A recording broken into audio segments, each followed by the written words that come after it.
Come with me on historical journey of the atom and how we have gotten to our current model today.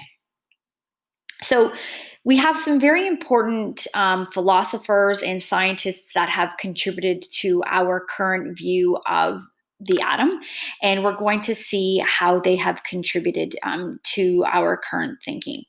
So let's go way back during the Middle Ages in around 492 before Christ era. There were two philosophers, Aristotle and Plato, that postulated there were four types of elements, and everything in the universe was basically comprised of these four elements: earth, fire, water, and air. And this was also supported by Empedocles. So, this idea that everything around us held prominence for a very long time because they were such powerful philosophers. And if you went against what they had thought, basically your head would be chopped off. So, this is how sort of crude their thinking was, in that if you were to take different combinations of fire, air, water, and earth, for instance, you would get, for instance, a bunny, right? So it just seems ridiculous, but we had to start somewhere. Then along comes Democritus, and in and around 440 BCE, he had said that, listen, I don't think that your theory holds true. I actually think that there is a point where you can take a piece of matter and you could pound it until it can no longer be pounded. Or you could take, let's say, a piece of bread and keep cutting it in half and cutting it in half and keep cutting that piece and cutting and cutting and cutting. And there comes a point where it's no longer cuttable, or we would say no longer indivisible. So that's where we come up with the word atomos in Greek, meaning indivisible. So he basically was also a philosopher. There really is no scientific evidence. He just came up with this idea. Now, to Democritus, atoms were very small, hard particles, and they were made up of the same material, but different particles had different shapes and sizes based on sort of the properties that they had. Okay. So he basically thought that, because water, was pourable, that perhaps they were made up of little round balls.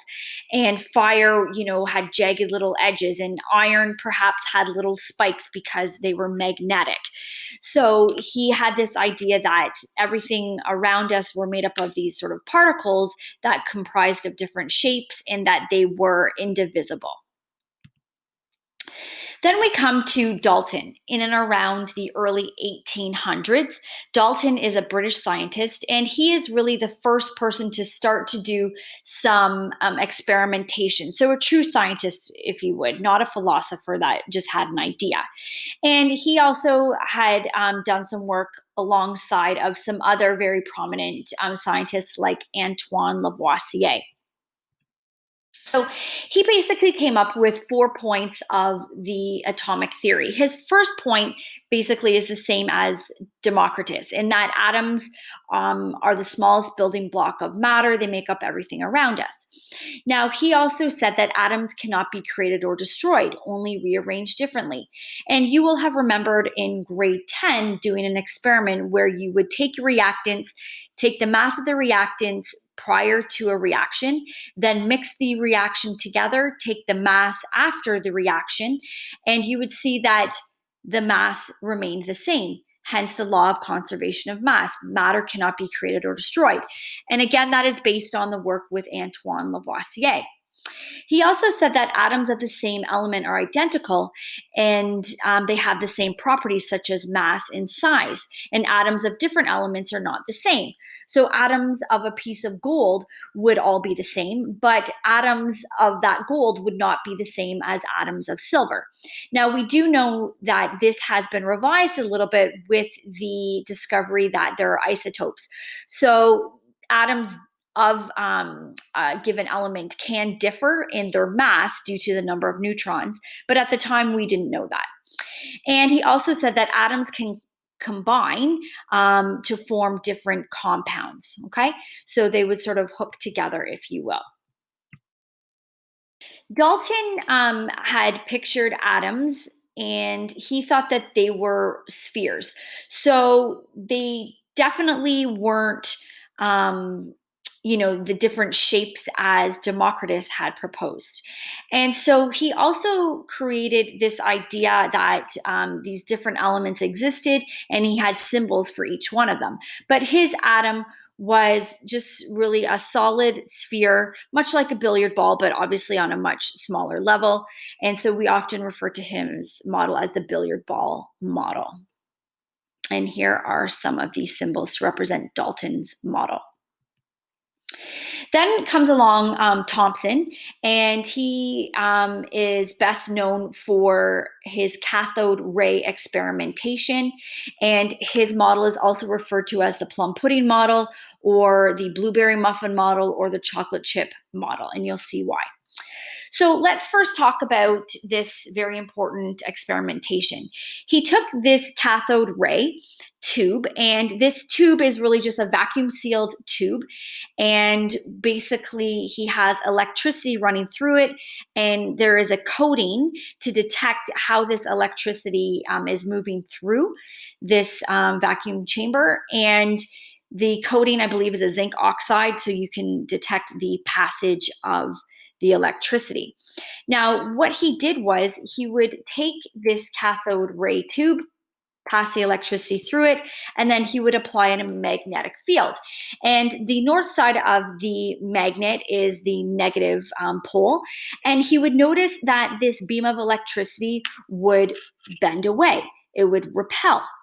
When he flipped the magnet around, what he noticed was the positive end, the south end of the magnet, would cause the beam of electricity to attract.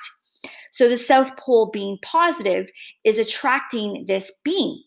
So this was sort of an aha moment. He was saying, okay, perhaps atoms can be divided into smaller pieces, and we have now discovered what is known as the electron.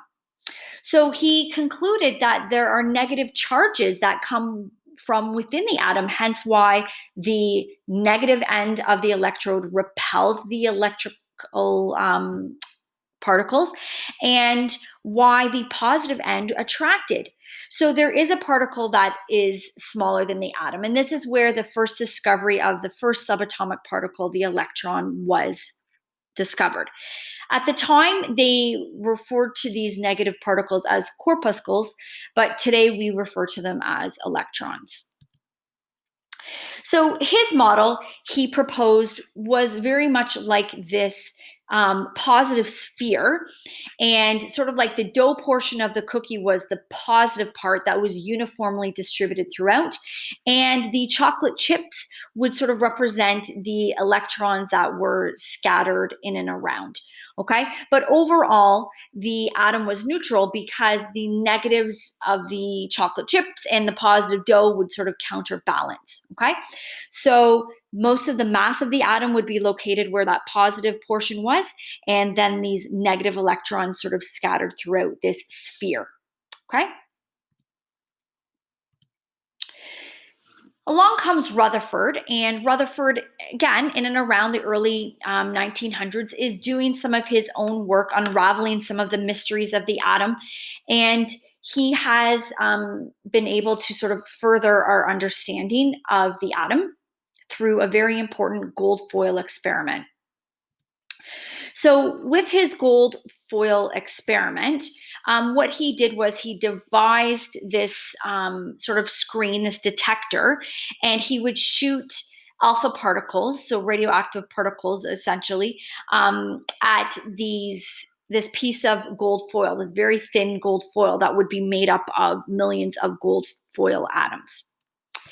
And what he did was he would shoot these particles, and he would then detect where they would hit. Now, his original hypothesis would be that, well, because the atom is sort of uniformly distributed with positive charge, all of these particles would go right through the gold foil to the other side. What was amazing to him was that 1 in about 2,000 of these particles would deflect back or reflect in an angle. And this was just crazy to him. This would be like taking a gun, shooting the bullet at a piece of tissue paper, and the bullet coming right back at you. This was not supposed to happen. So basically, why was this happening? If the high speed alpha particles are essentially going through the atom, which has evenly distributed charge, we should expect they would all go through. What actually happened was some of them deflected, as we saw. That means that they were hitting something that was very dense. And this was our discovery of the nucleus. And so what we're noticing is that majority of these alpha particles went through was because the atom was made up of mostly empty space. It's not this solid sphere as once thought. And that there is a tiny core that would be the equivalent of like the size of a housefly in the middle of a football field. And if you hit that, then the particle would deflect. So the mass of the atom is found within that nucleus. Okay, so these were some of his observations and his conclusions. So Rutherford's model of the atom shows us that, again, the atom is mostly empty space, and he basically stated that the nucleus is where the mass of the atom is primarily, and he just basically said that the electrons are hovering around the nucleus like bees around a hive, okay, and they are constantly changing their direction. Now, again, we've got the discovery of the protons and the neutrons, which is pivotal by Chadwick. But again, we're not going to get into that too much right now. So some of the limitations of Rutherford's model is that according to classic physics, it had already been established that when particles are in motion, and they are accelerating and changing direction, they should emit energy and lose that energy and spiral into the nucleus and collapse into the atom. And hence, if these electrons are negatively charged and the nucleus is positively charged, like why are they not attracted? Because we notice that everything in and around us is very stable. Nothing around us is just collapsing before our eyes. So obviously that is not happening, okay? We also have some other things that we've got to look at in terms of limitations with Rutherford, and that comes with Niels Bohr and his experimentation in and around, again, the early 1900s, around 1914. And his improvements to Rutherford's model came with the study of light. So before we go any further, let's just talk about what is light. Now, you have had maybe some physics classes, and you've talked about light being this electromagnetic radiation that travels through space in wave-like oscillations. And sometimes we can refer to light as a wave, or sometimes we can refer to it as a particle, like a photon. The characteristics of light, here we have a wavelength. Actually, there's a couple of wavelengths here. If you're measuring from crest to crest or from trough to trough, that is considered to be one wavelength of light. Okay, so the troughs would be the valleys of a wavelength, and the crests would be the top, okay, the peaks. When we're talking about frequency, we're talking about the number of wavelengths that happen over a given period of time. So if you have a large number of wavelengths of light happening, we would say that you have a high frequency, okay? And so there's a little image there. We have different wavelengths of light, and here is our electromagnetic spectrum of light. We are only able to view light in the visible spectrum. And when we're looking at wavelengths of light, we measure in units of nanometers, and there are 1 billion nanometers in a meter. So obviously very small units of measurement. We can detect light between 400 and 700 nanometers. Anything outside of that range we cannot detect with the naked eye. So you will see that infrared, microwaves, radio waves, they have longer wavelengths, lower frequency, and they're associated with lower energy. So we can also talk about light in terms of energy. When we have shorter wavelengths of light towards the X-rays and the gamma rays, we have high frequency and very high energy. Okay, so those are, not very healthy, right? If you have X-rays and gamma rays, those can penetrate skin tissue, okay, and bone. So Max Planck can also be attributed to Bohr's thinking, and Bohr was really looking at Max Planck and Albert Einstein's work at the time, and Bohr was actually working with Thomson, and Thomson had said to Bohr, why are you looking so heavily at their work? And Bohr's like, I think they're onto something with their study of light. I think that we should look closely to what they're doing. And Thomson didn't like that, especially coming from a young kid. And so basically, Bohr jumped ship and actually went to go work with Rutherford. So Planck had proposed that photons of light carry a certain amount of energy, and he came up with this very famous formula: energy equals Planck's constant times frequency. Frequency can be represented by this Greek letter nu or an italicized F, as you may have seen in physics. Again, we're not going to do any calculations regarding light, but if we had more time, we would. So Niels Bohr knew that certain elements gained energy and they would release energy in very specific amounts. And with his study of light, there's these flame tests that you may remember or recall doing in grade 11, where you would subject different elements to a flame, and when heated, they would yield a certain color. And you could determine the identity of a given element based on matching the color. Now, in this case, at this picture, I would say that the unknown flame on the right would best match lithium. Now, what ended up happening was a lot of these elements give very similar colors, and so it's not always easily identifiable. What he did was he would take the flame and he would pass it through a prism, and what he noticed was white light would yield a continuous spectrum when viewed through a prism, or a diffraction grating, or what's known as a spectroscope. And when he would pass a certain element through a prism, it would yield an emission spectrum. Now, how would he do that? What we would do is we would use one of these discharge tubes, and these discharge tubes contain gas.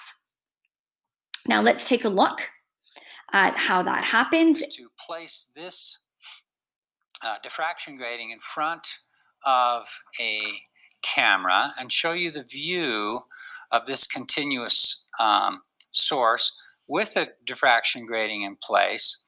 And what you'll see in the image is the image of the incandescent bulb itself, and then to the right and to the left you'll see a rainbow spectrum that shows what wavelengths are present. What this is it's a discharge tube. It has mercury in it, and what I'll do is energize this tube, apply a voltage to the tube, and that causes the gas in it to emit spectral lines according to the spectrum of the element that we're using, in this case mercury. So this is a mercury spectrum without the diffraction grating. Let me get it in focus here. It's a bluish colored spectrum. There are mercury vapor lights that are used as street lights. So this may look similar to this bluish tint to the mercury vapor. Now let's try it with the diffraction grating in place. And what you see in this case are a green line and a blue line predominantly in this mercury spectrum. So this is nitrogen spectrum. And with the diffraction grating in place, we see a number of lines present, some red, orange, yellow, green, and a violet turquoise-ish colored line. So this is hydrogen. It has a reddish cast to it. And when the diffraction grating is in place, you'll see three lines. The farthest from the central image is a red line. That's the hydrogen alpha line. And it is very important in star images. A lot of nebula in the sky have hydrogen alpha line as one of their prominent spectral lines. Then there's a turquoise colored line, greenish blue is the hydrogen beta line, both from the Balmer series, and we'll talk about those, or have talked about those in class. And then finally, the hydrogen gamma line is a violet line, is generally considered to be the one that's, those three lines are visible in the hydrogen spectrum. Okay, so as you can see, the flame test color gives this here, and when if you were able to heat hydrogen in a flame, that's what it would look like without it exploding on you. But in a controlled environment, in a discharge tube, this is the color that hydrogen emits. And remember that only when it's viewed through that prism or the diffraction grating will you get these unique colored bands called an emission spectrum. Okay, now each element obviously has a unique color, but why is that actually happening? So let's take a look. Here are some the other elements and their line spectra that could be visible. Okay, and these values here represent the wavelength of light. So Rutherford's second limitation has to deal with he couldn't account for the observations that were being observed with these flame tests.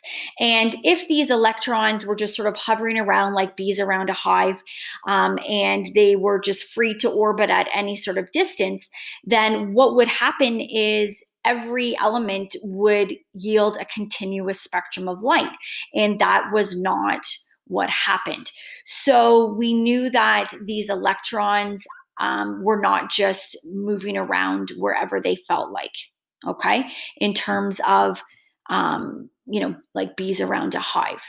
So what Bohr proposed was that these electrons were at discrete distances from the nucleus, which he called energy levels.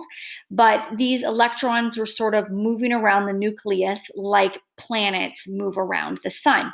So his model is referred to as the planetary model of the atom. So he decided to come up with a couple of postulates, and it's based primarily on his line spectra of hydrogen and what he'd observed. That electrons can only move in certain fixed orbits. Each orbit corresponds to a specific energy level, and the farther away the orbit is from the nucleus, the more energy is associated with that particular electron. Okay, and basically that these electrons are moving within an orbit without losing any energy because they are at a fixed position. Okay, and electrons can only move from one orbit to another, and when it does that, it will either gain energy if it's moving up into an energy level, and it will lose energy when it comes back down. He also said that energy levels, these orbits, are like rungs of a ladder in terms of they're not equally spaced, but an electron cannot exist between the steps. It's either on one step or on another. Just like when you are taking a step on the stairs, you cannot hover between steps. You're either on one step or you are on another, and points in between are just space. So again, here is the discharge tube. You pass electricity through it. And what he said was that these electrons become excited. You are providing energy to that electron, and it will absorb a certain amount of energy. So let's take a look at this electron here, let's say. This electron, when energized, in its original state is called the ground state. And when it absorbs a certain photon, a certain amount of light, okay, it will then jump to a higher energy level. And when it jumps to that higher energy level, it's dependent on the amount of energy it absorbed. It is now in the excited state. It will then eventually, what goes up must come down. It will fall back to where it originally came from, and it will emit that same amount of energy that it absorbed. It will emit that back out in the form of a colored light. Okay, so a band of color. Okay, and that is how we end up getting the line spectra. The jump that it makes is referred to as a quantum jump. And again, quantum was actually first coined by Planck, and it's the amount of energy required to move an electron from one energy level to another. Okay, and so again, you want to know the terms ground state and excited state. The ground state is where the electrons are prior to being energized or excited by the heat and electricity. And when they move to a higher energy level, we say that they are now in the excited state. So here, if we were to take a look at the line spectra of hydrogen, specifically these wavelengths here, we'll look at these three. This red band that we see in the line spectra is associated with this jump here. And we notice that the jump that was made was smaller compared to, let's say, this blue light, okay? So we know that red light has smaller amounts of energy associated with it compared to blue light. So that jump that it had made, the amount of energy that it had absorbed and then released back once it fell back down to the ground state was less of a jump originally than the blue light that was emitted. What you need to know is that these excited states are unstable and electrons do quickly fall back to their ground state, but they don't do so necessarily in a single step. So for instance, if an electron is promoted to a third energy level, we'll say n equals 3, okay? What happens is sometimes that electron will fall right back to the first energy level in one step, or sometimes it'll fall back in multiple steps. If it falls back from energy level 3 to energy level number 2, you will get visible light. If it falls back all the way from energy 3 to energy 1, you will get a different type of light. And the different type of light that you will get is ultraviolet light.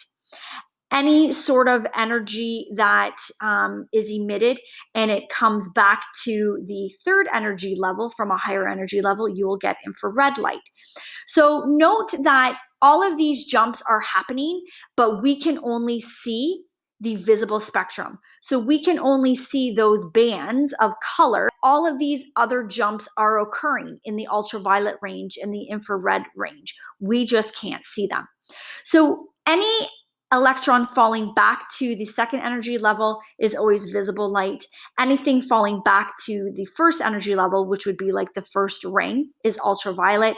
Anything falling back to the third energy level is infrared. So this color that we see is a result of all of the jumps that are happening, sort of culminating, coming together. And if we wanted to separate those, we would then use that prism to get the series of colored bands that we would see, okay? Now, the problem with Bohr's model is that this only worked for elements that had one electron. So for hydrogen or helium with a +1 charge, or the cation of lithium with a +2 charge. So the calculations for other atoms did not sort of agree with these experimental results. And so in conclusion, the Bohr model was great for helping us advance our understanding of the atom, but we need to sort of delve further in trying to explain some of these other observations that were being made. And that leads us to where we're headed now, which is referred to as the quantum mechanic model.